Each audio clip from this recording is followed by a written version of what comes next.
जय माँ जगदम्बा। स्वागत है आप सभी का एक बार फिर से। माँ जगदम्बा आप व आपके परिवार पर अपनी कृपा दृष्टि सदा सर्वदा बनाए रखें। दोस्तों, हमारे गुरुजी प्रदीप मिश्रा जी ने अपनी कथा में प्रदोष के दिन किए जाने वाले कुछ बहुत सरल से उपाय बताए हैं, जो बहुत ही आसान हैं, जिन्हें करके आप अपने जीवन से कई तरह के दुखों को समाप्त कर सकते हैं। आप ये उपाय लक्ष्मी वृद्धि, लक्ष्मी प्राप्ति, रोग मुक्ति, ग्रह शांति, जो है शुभ विवाह और किसी भी परीक्षा में पास होने के लिए, नौकरी के लिए, बहुत सारे कामों के लिए आप इन उपायों को कर सकते हैं। ये तो आप सभी जानते हैं कि प्रदोष का दिन महादेव को समर्पित होता है। उनकी पूजा आराधना के लिए जो है भक्त प्रदोष काल में महादेव का पूजन करते हैं, उपवास रखते हैं। पर उसी के साथ यदि आप कुछ उपाय करते हैं तो आपके जीवन के संपूर्ण कष्ट दूर हो जाते हैं। दोस्तों, प्रयास करना, जिस जिस महीने में जो जो प्रदोष पड़े, बन सके तो एक बेलपत्र या 5 बेलपत्र, एक समी पत्र और हरा मूंग एक कलश के अंदर, तांबे का एक कलश लेना है आपको और उसके अंदर ये डालना है, पानी रखना है कलश में और उसमें ये सारी सामग्री डाल देना है, बेलपत्र, शमी पत्र, हरा मूंग, और उसमें थोड़ा सा गुड़ डालकर भगवान शिव का स्मरण करते हुए प्रदोष काल में आपको जो है समर्पित करना है महादेव को। कि मान लीजिए आपका कोई कार्य है जो आप बहुत दिनों से प्रयास कर रहे हैं पर वो नहीं हो रहा है, आप थक गए हैं, कर्जा बढ़ गया है, धन नहीं आ रहा है, व्यापार नहीं चल रहा है, या किसी भी तरह की कोई भी समस्या है जो बहुत प्रबल है। मान लीजिए किसी परीक्षा में आप बैठ रहे हैं लेकिन आप जो है परीक्षा में आप उत्तीर्ण नहीं हो रहे हैं, परीक्षा आपने दे दी है, रिजल्ट आने वाला है, तो भी प्रदोष के दिन, प्रदोष काल में वो जल, समी पत्र, बेल पत्र, मूंग और गुड़ महादेव को समर्पित करना प्रारंभ कर दें। 2 या 3 प्रदोष आप करेंगे, बाबा आपकी मनोकामना शीघ्र पूर्ण करेगा। आप जिस कार्य के लिए, जिस इच्छा के साथ जो है, जिस मनोकामना के साथ आप महादेव को ये जल समर्पित करेंगे, महादेव वो आपकी कामना जरूर पूर्ण करेंगे। दोस्तों, आगे बढ़ने से पहले आपसे रिक्वेस्ट करती हूँ कि वीडियो को लाइक करिएगा, दोस्तों को शेयर कर दीजिएगा, और अगर आपने अभी तक चैनल को सब्सक्राइब नहीं किया है तो चैनल को सब्सक्राइब करके बेल आइकन जरूर दबाइएगा। अगला उपाय है कि मान लीजिए आप प्रदोष का व्रत नहीं रख सकते हैं, कोई शारीरिक रूप से आप अस्वस्थ हैं या कोई और कारण है, आप व्रत नहीं रख सकते हैं, भूखा आपसे नहीं रखा जाता है, मंदिर भी आप नहीं जा सकते हैं, दिया भी आप नहीं लगा सकते हैं, तो उस दशा में हम कैसे जो है उपाय करें? तो उसके लिए भी गुरुजी ने उपाय बताया है कि जो कि प्रदोष के दिन ही आपको करना है और प्रदोष काल में ही करना है। बस मात्र प्रदोष के दिन, प्रदोष काल में आपको अपने ही दरवाजे में बाहर की तरफ आपको एक जो है घी का दीपक जलाना है। महादेव का स्मरण करते हुए आप एक घी का दीपक लगा दे। लक्ष्मी वृद्धि के लिए, लक्ष्मी प्राप्ति के लिए, कार्य सिद्धि के लिए आप ये उपाय जरूर करें। दोस्तों, अगला उपाय है कि ये उन बच्चों के लिए है जो नौकरी के लिए तैयारी कर रहे हैं, एग्जाम में बैठ रहे हैं, नौकरी के लिए अप्लाई कर रहे हैं, कोई कंपटीशन एग्जाम 4-6 महीने से देना है आपको, या 4-6 महीने से आप बैठे हैं, आपके पास कोई काम धंधा नहीं है, कोई नौकरी नहीं है, तो ये छोटा सा उपाय आप अवश्य करिएगा। शिव महापुराण का ये उपाय है। गुरुजी जो भी उपाय बताते हैं वो शिव महापुराण से होते हैं।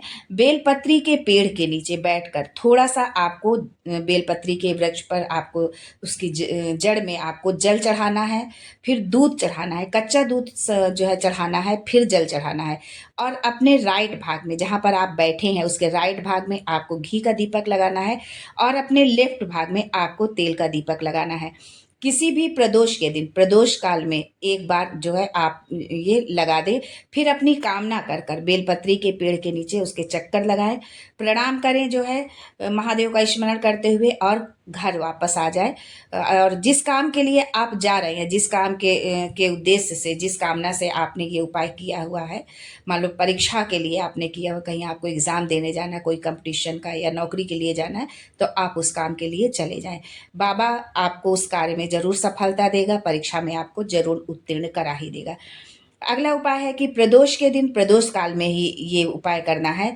मान लीजिए आपका व्यापार नहीं चल रहा है, जीवन में बहुत कष्ट है, कोई काम हो ही नहीं रहा हो, जीवन में दिक्कत ही दिक्कत है, कष्ट ही कष्ट है, यहाँ तक कि बीमारी ने घेर रखा हो और बहुत कष्ट हो, कहीं मत जाना। प्रत्येक महीने प्रदोष आती है, हर महीने प्रदोष शिवरात्रि के दिन 1 लोटा जल आपको लेना है, 5 बेलपत्र, एक समी पत्र, तांबे के लोटे तांबे का लोटा लेना है और उस जल में भरकर इस सारी सामग्री उसमें डाल देना है और 7 दाने चावल के, आखे जो है चावल के दाने आपको डालना है।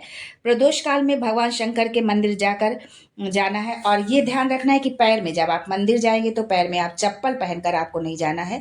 घर में दीपक जो है दिया लगा करके जाना है। कलश लेकर शिव के मंदिर में चले जाना है।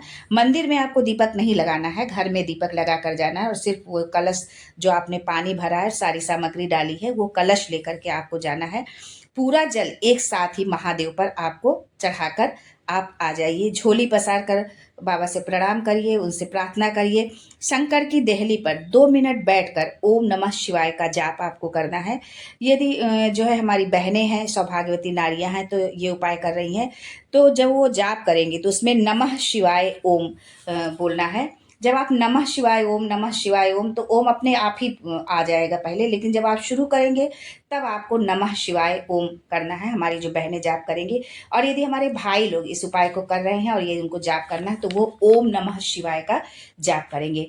और यदि मान लो पति पत्नी दोनों एक साथ बैठकर जाप कर रहे हैं, तब दोनों लोग अगर एक साथ बैठे हैं तो ओम नमः शिवाय का जाप आप कर सकते हैं।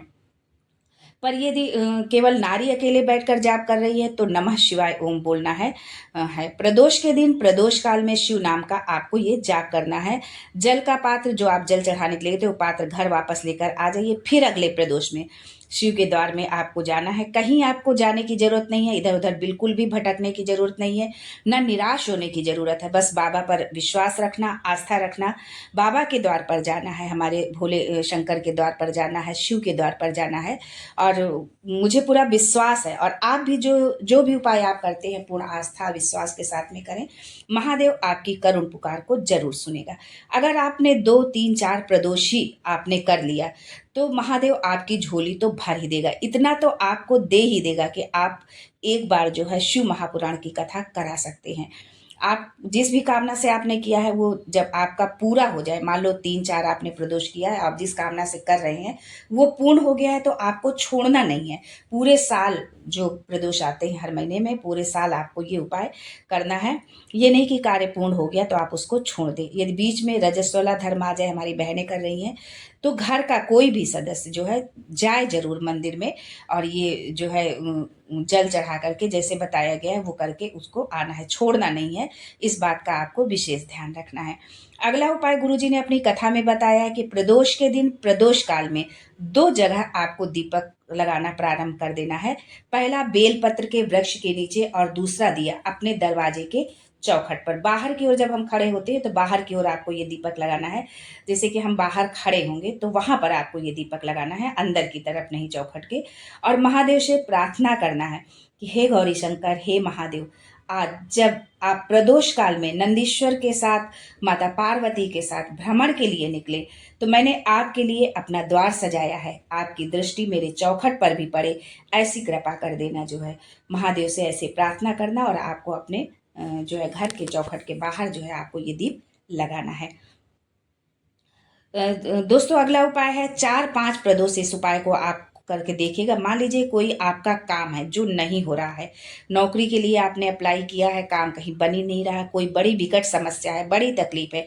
प्रदोष के प्रदोष जो है आपको प्रदोष काल में शमी पत्र जो है, इसके लिए भी आपको कहीं जाने की जरूरत नहीं है। घर में जो आप पूजा करते हैं, घर में आपके जो भी शिवलिंग हो, जो है लकड़ी का हो, जो है पत्थर का हो, नर्मदा के से निकले हुए पत्थर का हो, जो भी शिवलिंग हो आपको, वो जो है इसके लिए आपको मंदिर जाने की जरूरत नहीं है। उसी शिवलिंग पर जो आपके पास में है उसी पर आपको एक शमी पत्र आपको समर्पित करना है। भगवान शंकर के शिवलिंग पर आपको शमी पत्र समर्पित कर दे और उस शमी पत्र को जो है उठाकर रात्रि के 9:15 का एक जो ये मुहूर्त होता है, जिस समय हम अपने मन की बात महादेव से कहते हैं, अपनी कामना महादेव से प्रार्थना करते हैं, उस शमी पत्र को उठाकर आप कागज में या कटोरी में आप रख दीजिए। 4 या 5 प्रदोष के शमी पत्र को अपने जो है आपको ऐसे करना है और उसको उठा करके रखना है। और जिस भी काम के लिए आपने प्रार्थना करी है महादेव से, जिस भी कार्य के लिए आप जा रहे हैं, तो आप उस शमी पत्र को अपने जेब के ऊपरी भाग में रख करके आपको उस कार्य के लिए चले जाना है। कभी जीवन में आपको लग रहा है कि मैंने जो है 2-3 व्यापार करके देख लिया, बहुत सारे आपने व्यापार बदल लिया, ये काम करते हैं तो नहीं चल रहा, ये काम किया तो नहीं चल रहा है, मतलब कहीं से कोई जो है बरकत नहीं हो रही है, कोई काम चल ही नहीं रहा है, कोई धंधा बैठ ही नहीं रहा है, व्यापार बढ़ ही नहीं रहा है और कर्जा जो है बढ़ता ही जा रहा है, घटने का नाम ही नहीं ले रहा है। बहुत कर्जा बढ़ रहा है तो एक प्रयोग जरूर करिएगा। प्रदोष के दिन एक धतूरा भगवान शंकर के शिवलिंग के ऊपर आपको रखना है। धतूरा रखने का एक नियम होता है। धतूरे की जो डंडी होती है, वो डंडी आप जहाँ बैठे हो उससे विपरीत होना चाहिए, जिस ओर आप बैठे उसके विपरीत वो डंडी होनी चाहिए। और एक लोटा जल धीरे धीरे धतूरे के ऊपर, जो आपने धतूरा चढ़ाया है शिवलिंग के ऊपर, उस धतूरे के ऊपर आपको धीरे धीरे जल चढ़ाना आपको प्रारंभ करना है। जो शिवलिंग के ऊपर आपने धतूरा रखा है उस पर हाटकेश्वर महादेव का नाम लेकर जो जल समर्पित किया जाता है, जल समर्पित करने के बाद उस धतूरे को वापस घर आप ले आए। उसके बाद जिस कार्य में आप हाथ डालेंगे और जो कार्य आप करना चाहोगे उसमें सफलता मिलना चालू हो जाएगा और कृपा जो है भगवान महादेव की कृपा आप पर होगी। जो कर्जा है तो वो धीरे धीरे जो है चूकना प्रारंभ हो जाएगा। यदि मान लो घर में बेटी बेटा है और जिनके संबंध के लिए आप बहुत परेशान हैं, तो वो संबंध भी होने लगेगा, संबंध तय होना शुरू हो जाएगा। जो है आपको हाटकेश्वर महादेव का नाम लेकर के इस उपाय को करना है। तो ये बहुत छोटे छोटे से उपाय हैं, आप अपनी समस्या और अपनी सहूलियत के अनुसार जो है इस उपाय को करें। महादेव आपकी मनोकामना को जरूर पूर्ण करेगा। आज के लिए बस इतना ही दोस्तों, मिलते हैं अगले वीडियो में एक नई जानकारी के साथ। तब तक के लिए हर हर Mahadev and thanks for watching my video.